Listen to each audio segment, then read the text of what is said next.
Right here. Right there where you hit it, nigga. I got black, I got white, what you want? Yeah, nigga, I should beat the fuck out you more, nigga. I know I'm about to blow. Yeah, nigga, clean all that shit. Nigga, what's your fucking problem, nigga? What's your problem, nigga? I don't have one. I should split your other side, cuz. Oh, me, nigga? I know. What, you racist, nigga, or what? Oh my gosh. Oh! Okay. Oh my god. Okay, I guess we don't get too close. Oh my gosh. Oh my gosh. Oh my gosh. He wanted the phone. What's it gonna do with the phone? Umbrella. She's up. Whole nother level of shit you can't even understand. What is good, my people? We are live back again with another episode of The Forecast. Now we have to start understanding we don't have any other choice but to defend ourselves. It's no secret they have no problem spilling our blood, but we still act surprised and we still ask and beg for justice. The only time we should be marching is to pay respects to our ancestors. But marching for justice is not going to get us anywhere. They control every aspect of our lives, and that alone should make us want to stand up. We're so worried about how they think of us and them judging us. But when you understand all the things they have done to us and continue to do, then there's nothing wrong with being mad. We try to avoid the stereotype, but understanding history, we should be mad. They don't care how it looks, they get mad over everything. And that's just to maintain the position they're in. But we are the ones that should be mad when you look at history and things like the Slocum Massacre of 1910. Now this massacre started because white people started spreading rumors about a black uprising in retaliation for all the lynchings they had done. So the white society planned on ethnically cleansing the uppity Negroes. And before the massacre, a group of white boys saw a black girl down by the creek. So they started assaulting this black girl and dunking her head under the water until she confessed that the black community was planning an uprising. Now, they were making up the story. They were just forcing her to confess to it. They made her admit the black community was waiting for whites to go to church to attack them, and were going to kill them all. So then one day, a group of 5 black teenagers were just walking down the street minding their own business when a group of armed white boys saw them and just opened fire on them for no reason. One young brother, Clive Larkin, was shot and killed, and another young brother was shot, but they got away and hid in the swamp. Not long after the shooting, the mob grew to around 50. And then they started raiding the black communities. And they tried to kill any black man, woman, or child they came across. And as the mob kept attacking the black community, they grew to around 200 to 300. And they went from home to home attacking unarmed black people for no reason. The sheriff at the time reported whites were going around killing Negroes as fast as they could and without any cause. And that's from the white sheriff. And as many of the unarmed black residents tried to run, they were shot in the back. And the killing went on through the whole night. They said they cut down telephone wires and hunted the Negroes like sheep, while the white women and children were safe in schools and churches. And they said several white men shot 16 to 18 black people who came anywhere near the church. And of course the papers framed it as a race war instead of what it was, a massacre. And when the Texas Rangers and the state militia finally came in, the whole towns were already empty. And the only people that were left behind were the people that couldn't leave. And the bodies of a lot of dead people, including the elderly and the children. Now, they reported anywhere from 8 to 22 people have been killed, but the actual number is more likely over 200, and probably a lot more than that. Now, 7 people were actually charged for the riots, but of course nobody was actually punished. And every black resident who could leave town had to leave town. And a lot of the resentment came from black people actually starting to do good for themselves around this time. They were owning land, they were owning businesses, because they had no other choice. They wasn't suffering from the illusion of inclusion. They had to support each other. But as they supported each other and built the economic base, the white community became mad, jealous, and they attacked them. They ran them off their land and then took control of the land. And some of that land ended up having oil.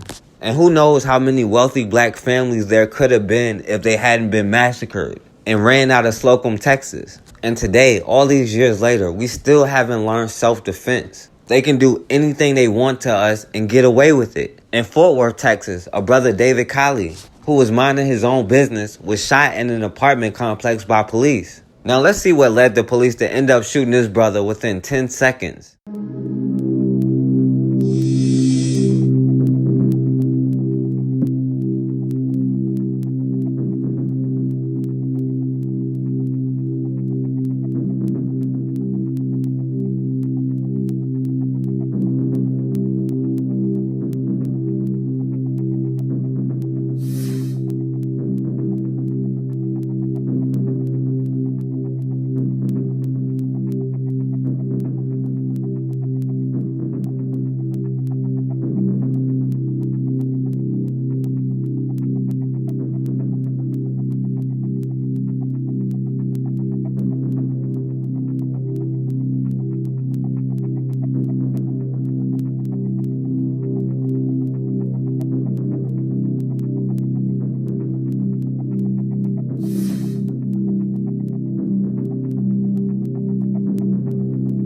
Well, tonight, police in Fort Worth, Texas, are defending the actions of two officers who shot a man last summer. His lawyers say the man posed no threat to them. Video of the shooting has just been released. Omar Villafranca has details. The dashcam video from July of this year shows a Fort Worth police officer and a Tarrant County sheriff deputy responding to a robbery call. The two off-duty uniformed officers approached David Collie in an apartment parking lot. One pulls out a flashlight, the other his gun. There's no audio on the footage, but police say they told Collie to stop and show his hands. A few seconds later, the officer fired twice, leaving Collie crumpled on the ground. Nate Washington is Collie's attorney. I see an attempted murder. I see an aggravated assault with a deadly weapon. Investigators say the officer shot Collie after he spotted a silver object in his hand and thought it was a gun. It turned out to be a box cutter. Collie spent weeks in the hospital, and since he was charged with assault, he was cuffed to a bed. The 33-year-old can't move his legs. He couldn't move anything other than his arms, but they have him chained to the bed. This is the second video that has angered some members of the community. Last week, a video was released showing a woman arrested by a Fort Worth police officer after she called police to report her son had been choked by a neighbor. Washington says he released this tape to show these are not isolated incidents. I'm not saying that these officers were racist, but that racial bias caused the officer to believe that perhaps he should be afraid of Mr. Collie. Collie was never accused in the robbery, and the assault charge was later dropped. As for the officer who shot Collie, he was put on paid administrative leave in July. But Elaine, Fort Worth police tell us he is now back on duty. Now, this brother David Collie was outside in an apartment complex committing the crime of not having a shirt on when two cops, a Fort Worth cop who the police would only identify as H Barron and another cop who they didn't identify at all, even though they were both off duty, they were just working as security guards with their whole uniform on. But they claimed they were looking for two shirtless black men that had just committed some robbery somewhere. And because this brother didn't have a shirt on, it had to be him. So the cop, H Barron, pulls out his gun while the other cop pulls out his flashlight. And this brother was walking away, and he may have been talking to the cops, but there's no audio. But it looked like he was pointing at something. And he wasn't even pointing directly at the cops. But the police say he refused to show his hands and then reached in his pocket and pulled out a silver object, and they thought it was a gun. And then he pointed it at the police. Now, it turns out to be a box cutter that he used for work. And on top of that, he said he never even pulled it out. And why would you pull out a box cutter and point it at the cops who got a gun on you? But this cop, H Barron, said he feared for his life, so he shot him in the back within 10 seconds of talking to him. And the other cop wasn't even expecting it. He didn't even see a threat. That's why he jumped back when he shot him. He didn't know what was going on. But this cop, H Barron, shot this brother in the back, and now he's paralyzed for life. I can't say, well, what did I do wrong? I drive myself crazy thinking that. And for the first time, a Fort Worth man is speaking out about the officer seen on dash camera video shooting him as he was walking away. Thanks for joining us at 6. I'm Doug Dunbar. And I'm Kaylee O'Kelly, now paralyzed. David Collie says he decided it was time to tell his side of the story, and he spoke exclusively to Jack Fink, who joins us now in studio. What is he saying, Jack? Well, Kaylee and Doug, David Collie is now in a nursing home, and Fort Worth police say the officer-involved shooting was justified, but Collie says he believes the officer who shot him made a mistake. It's hard, but what keep me moving forward is the fact that I'm still alive. David Collie fought back tears nearly 6 months after an officer's bullet left him paralyzed from the waist down. Because it's like they paint a dirty picture, and that's not the truth. Dash camera video shows the shooting last July. Fort Worth police say Collie didn't comply with the commands of one of their officers and a Tarrant County sheriff's deputy who were both searching for two shirtless robbery suspects. Police say their officer shot Collie, who didn't have a shirt on, after he pointed a silver object at the deputy. But I did hear him say, he's like, take your hand out your pocket. I did hear that. So in my mind, I'm like, just my recollection of it is like trying to be like, okay, look, like trying to show you, like, look at my hand, like, look. The officers say they thought Collie had a gun, but it was Collie's box cutter. He says he used it for work and insists he kept it hidden. It stayed in your pocket. In my pocket, man. In my pocket the whole time. But police say they found the box cutter on the ground. A spokesman says Internal Affairs said the officer's shooting was justified. you can't think of anything that you would do differently. I can't. Collie says he believes the officer made a mistake when he shot him. Let's just acknowledge the fact that we made a mistake, and and you know, for me, I can move forward. I can accept it. Now, Collie does have a record that includes evading arrest, a state jail felony. Police say the officer was not disciplined and is back on patrol. The DA's office will soon ask a grand jury to decide whether this officer in this case should face charges. A grand jury declined to indict Collie on a charge of aggravated assault on a public servant. Collie says he's considering a lawsuit. Now, mind you, they never even charged his brother David Collie with the robbery or even questioning him about it. But they did end up charging him with aggravated assault on an officer. And even though he was paralyzed and could only move his arms, they had him handcuffed to the bed. But after the video came out, a grand jury decided not to indict him because they had no other choice. This man was paralyzed within 10 seconds of the cops talking to him, and they charged him with aggravated assault. Meanwhile, this cop, H Barron, or this other cop was never charged or punished.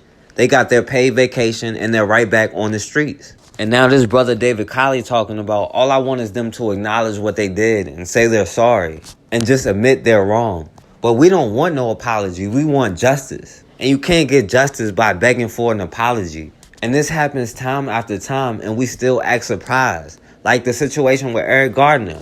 Federal prosecutors will not bring charges against a New York City police officer involved in the 2014 death of Eric Garner. Garner died after being placed in a chokehold by Officer Daniel Pantaleo. He was trying to arrest Garner for selling untaxed cigarettes outside a Staten Island convenience store. The incident was captured on cell phone video where Garner can be heard telling officers, quote, "I can't breathe." U.S. Attorney General William Barr made the final decision, and it comes one day before the 5-year anniversary of Garner's death, when the statute of limitations was set to expire. Earlier, federal prosecutors explained their decision. When we evaluated Officer Pantaleo's actions in light of his training and experience, Mr. Garner's size, weight, and actions to resist arrest, and the duration and escalating nature of the interaction, we determined that there was insufficient evidence to prove beyond a reasonable doubt that Pantaleo acted in willful violation of federal law. As a result, we conclude that there is insufficient evidence to bring a federal criminal charge against Officer Pantaleo for his role in the untimely death of Mr. Garner. Well, Garner's mother and daughter expressed outrage over the announcement. They were telling us that the statute of limitations run out tomorrow. But as I know the law book, there's no statute of limitations for murder. There will be justice, and we're going to keep fighting, and we're going to keep fighting. We're not going away, so you can forget that. You think it's swept under the rug? No, it's not going to be swept under the rug, because I'm out here, you all know my face, and you're going to see it even more now. Because this is an outrage, an insult to injury. You killed my son, and you won't get away with it. We call the Department of Justice. They didn't do their job. So no, I'm gonna stand outside and I'm gonna scream it. Pantaleo needs to be fired. He needs to be fired. There is no waiting. There is no nothing. The statute of limitation ends tomorrow. Eric died 7/17/14. We're 7/16/19. 5 years later and there's still no justice. The city medical examiner's office ruled the death a homicide in the days after the incident and testified that Pantaleo's alleged chokehold caused an asthma attack and was a contributing factor in Garner's death. Pantaleo denies that he used a chokehold. A Staten Island grand jury declined to indict NYPD officer Daniel Pantaleo on any state criminal charges 4 months after Garner's death. The NYPD brought Pantaleo up on departmental charges earlier this year. An administrative judge has not ruled whether the officer violated policy. He could face dismissal, but Police Commissioner James O'Neill has the final say. Garner's death sparked mass protests in New York City and across the country over police use of force on unarmed black men. Garner's last words, "I can't breathe," became a battle cry for activists. Now, it shouldn't be no surprise this cop Daniel Pantaleo or any of the cops weren't going to be punished. And even though the coroner ruled he died by being choked to death, the cop denied he ever put him in the chokehold. And the police said there's not enough evidence to charge him. Forget what your eyes see in the video. They said there's no evidence. And even though there isn't supposed to be a statute of limitation on murder, I guess that doesn't apply to a slave catcher and black people. And apparently the statute of limitations for that is 5 years. And even though the statute of limitation was about to be over in a few days, and they could have tried to let it go by quietly, but instead they chose to send a message and let it be known that the Attorney General, William Barr, justifies this murder and clears him of all charges. They wait till the statute of limitation is almost over and then clear him of murder, as if they weren't going to do that the whole time. But at the end of the day, this brother is dead over cigarettes, and the only person to go to jail was the person who filmed the murder. But at this point, what else do we expect? We are all we got, and until we stop it, then it's going to continue to happen. Well, some scary moments caught on tape. A Lucas County Sheriff's deputy in uniform has a gun pulled on him by a security guard. And now that security guard faces criminal charges as the deputy tries to wrap his head around almost being killed in what should have been a very basic situation. I-Team reporter Sean Haggerty with the video you'll only see on 13 ABC. Sean. Yeah, that deputy came here to 4 Seagate to ask a question at the IRS office, a step that almost cost him his life. As Lucas County Sheriff's Deputy Alan Gaston enters the IRS office, he's in full uniform with his badge and his firearm visible. He's on duty May 31st, but says he stopped at the office for a phone number to ask about a letter he got from the IRS. Deputy Gaston says the guard told him he needed to put his gun in his car. Gaston said he couldn't do that. The conversation ends with a gun pointed at the deputy's back. Gaston vividly remembers that moment. Basically preparing myself to be shot at that moment, bracing for a shot in my back. The whole thing caught on security camera as the guard follows Deputy Gaston to the elevator with the gun out, and it appears his finger very close to the trigger. The guard then tries to take Gaston into custody, once again with the gun drawn. There's really no way to know how you're going to act when there's a gun pointed at you and when you think you're going to lose your life. Gaston works as a defensive tactics instructor. He says he felt the best way to de-escalate this situation was to walk away. Eventually, Toledo police arrived after getting a 911 call. He's got a gun and he won't leave. But the caller from inside the IRS office never tells 911 the man with the gun is a uniformed deputy sheriff. Gaston's biggest concern as this incident unfolded were the other people inside the office. If I'm going to get shot, which I felt like I was, it's not fair. They came there to do their business. Gaston and his wife have now filed a civil lawsuit against the security guard, Seth Eklund, and the security company, seeking compensation after Gaston allegedly suffered emotional and psychological distress and lost wages. He's currently on medical leave from the Lucas County Sheriff's Department. He has a message for that security guard.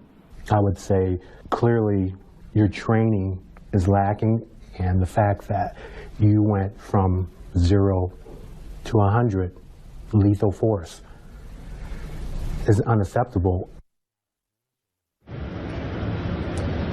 That security guard, Seth Eklund, is now facing a charge of aggravated menacing. He's due in court next week. We tried to reach out to him today, but could not contact him. We also reached out to the IRS for a comment today, but we've not yet heard back.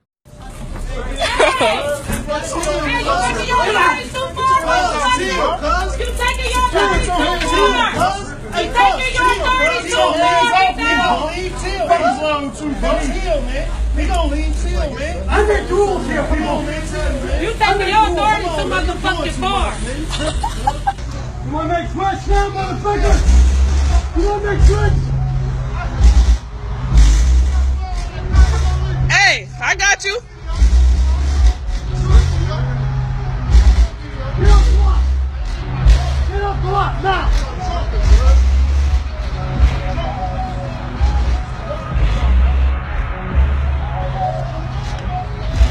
Get trash in your cup for me. I am. Get the fuck down. Nobody hit me.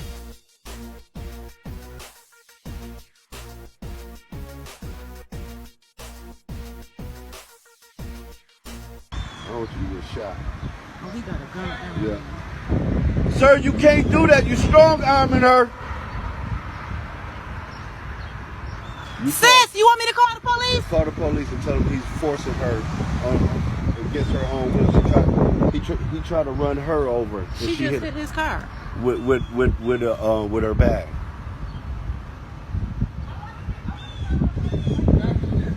Oh, hell, yo, what can't bite her. Yo, hell. You can't bite her. Oh, hell no. You can't bite her.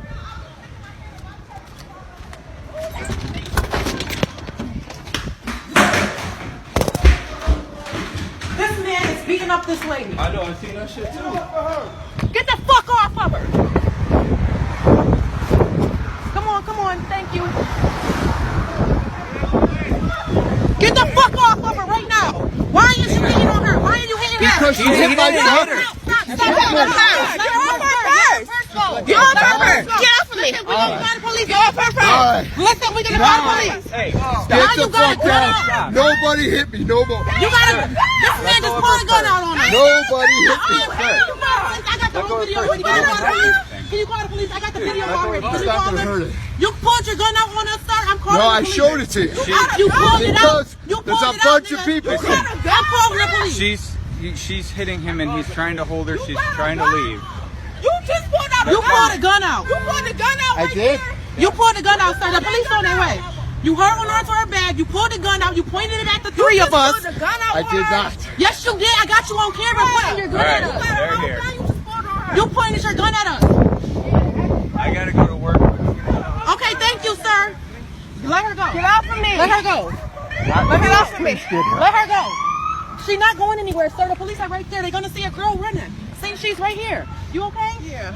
What the You hit fuck? me several times. You did not have a right to pull your gun out on her. I just showed it to you because people, Give me my keys. people are coming after me. Give me my keys. No, She's hit me. You people are coming. No. There's people I'll get your yelling. keys. Give me my car keys. He tried to bite me. I'm not gonna leave. I'm not. Okay. He got a gun. He got my keys. He got a gun. He has a gun, sir. He's got a gun and he pointed it out at us.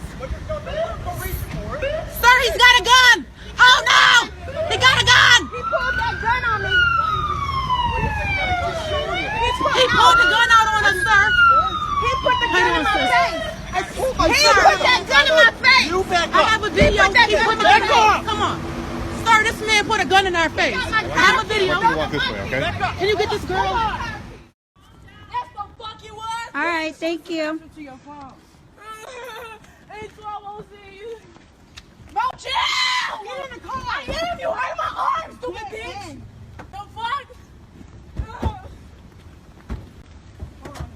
Yep.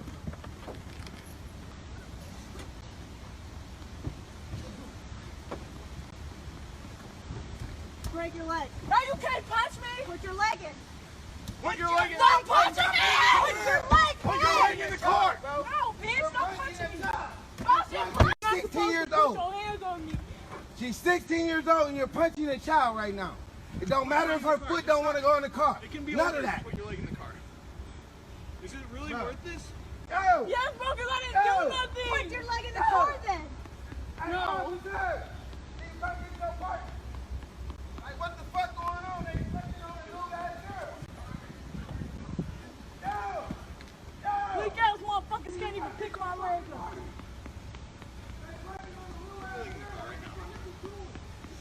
Why do you want to fight like this? Bro, cause why is y'all doing all this? Put your leg in the car, like we told you 100 times. This shit fucked up, bro. It don't matter what she did. It's her in the matter. Do it right now. Bro, get the fuck off of me. Yo. You're about to break her foot. Put your foot in the car. Let her fucking Put foot your go. foot in the car. Let her foot go. Let her your go. foot in the Record this car. shit, yo. Record this shit. Let her foot go. You about to break her foot. Get That's a back. child. Nah, I'm not I've doing already nothing been to you. recording these I'm dumb not doing nothing to you. You got it over there? I'm not Yeah, I touching got you. it. You You got about it to on break this that lady, that little girl foot. Bro, Your badge number is 4. can I get all the badge numbers? Can I get the badge numbers? I give you my name. You feel me? I give y'all my name. Can I get your name? Can I get your number? Can I get a card? That's a child. That's a baby. Huh? Oh, no, nobody wants to talk to me. Nobody wants to talk to me. That's my car. Why? I know my rights. Why are you, taking me? 3 different eyewitnesses shared 3 different cell phone videos with Pix 11 of a police-involved shooting here on Summit Avenue and West 166th Street. You can hear the 2 shots fired by police. It was just after 7 p.m. Witnesses say police stopped a man in his 50s who they say had his arm inside a car, and they say he told police it was his car, that he was not breaking in. That's when witnesses say there was a tussle, a struggle with police as they wrestled the man to the ground and the shots were fired. I seen a tense conversation between the police officers and that one guy, and then it was a tussle. They had him on the ground, they handcuffed him. Out of nowhere, it was shots fired. They shot him in the arm. Police say the suspect had a firearm and was shot in the chest and rushed to Lincoln Hospital, where he's in critical condition. After the shots were fired, you can see on the videotape other police officers pull the officer with the gun away from the victim. You don't have to just use a gun. It's a such thing as a non-lethal items. You know what I'm saying? You got stun guns, you have sticks. They didn't have to do that. They didn't have to do all that. He was already on the ground. He was already laying there. They were beating him up like there's no tomorrow. And then when he kept resisting, the guy took his pistol and he shot him twice. Did you see a firearm of his? The guy, no, he was on the floor. The guy only had his key. Suspect saying, I quote, "I have a gun. Explicitive, die." It is at this point one officer discharged his service weapon 2 times, striking the individual in the torso and the hip. A loaded 9mm Ruger was recovered. Cops race into action after a 911 caller says this home has just been broken into. The house is for sale, but it's not an open house today. And I just seen 2 male black subjects force the front door open. An officer calls out to the 2 men he can see inside the house. Guys, come on out. As cops approach with guns drawn, the suspect emerges. Hands up! Hands up, what y'all doing? Tell your friend to come out too. Hands up. Then the other guy comes out. Well, people saw you forcing your way in, that's why we're here. But a big surprise is about to happen. I'm a realtor. That's right. Turns out he's a realtor, and he's interested in buying the house. The men are cuffed, and the prospective buyer has this to say. We was white, though, y'all. We would do the same thing. Quit playing the race card, okay? Their stories checked out, and the men were let go. Sorry about that, sir. We can only go by what's reported to us. This is the neighbor who called 911, and he turns out to be a retired cop. Better be safe and sorry. Now the realtor and his client are suing the city of Cincinnati, claiming they were illegally detained. Jerry Isham has been a realtor for 32 years. Were you confused why they were there? Well, yeah, I just did not believe that the police were there for us. Police union spokesman Daniel Hills insists the officers acted correctly. The idea being pushed out that this is a racial thing is absolutely silly. To handcuff somebody that is potentially a felon is the proper thing to do. It makes everybody safer. I had a question for Anthony Edwards, the would-be purchaser. Did you end up buying the house, Anthony? Well, no. Just before airtime, the city of Cincinnati told us they have settled with the realtor and his customer and regret what they call an unfortunate and unnecessary situation. The 2 men will receive $151,000. Cops and other city employees will be receiving training. So we're out here protesting. You think that's okay? I think he thinks it's okay. I think he's choking on his. It only took one person to disrupt this peaceful rally. Protesters visibly shaken moments after the masked student was taken into custody. I really wanted to break down and cry, but you can't do that. You have to be strong. ETSU President Dr. Brian Noland praising students for how they responded. I do not know if I would have had the temperament, the patience, or the courage to respond as they did. The president tells me students were protesting at a spot that's historic for the university. This site is dedicated to the 5 people who desegregated the school back in the 50s. And the president says this student does not represent those values or the university. And we're going to do everything we can to ensure that this is not what we're remembered for. University officials swiftly organizing a community meeting. We need to be open and talk about race. And even more quickly, the conversations started flowing. Why do such sentiments still exist in this day and age? And how do we proactively and positively and respectfully talk to one another about how to move forward positively? I talked to the student taunted in these videos. He calls this meeting just one of the good things to come out of a nightmare. I didn't expect any of this to happen, and just the fact that it did just shows that somebody's actually on our side. So now it's up to everyone on campus to make the next move. What we're going to be remembered as a university for is how we respond. Dr. Nolan said there will be more discussions just like this one, and students tell me they plan to hold their peaceful protest again tomorrow. Just hit me.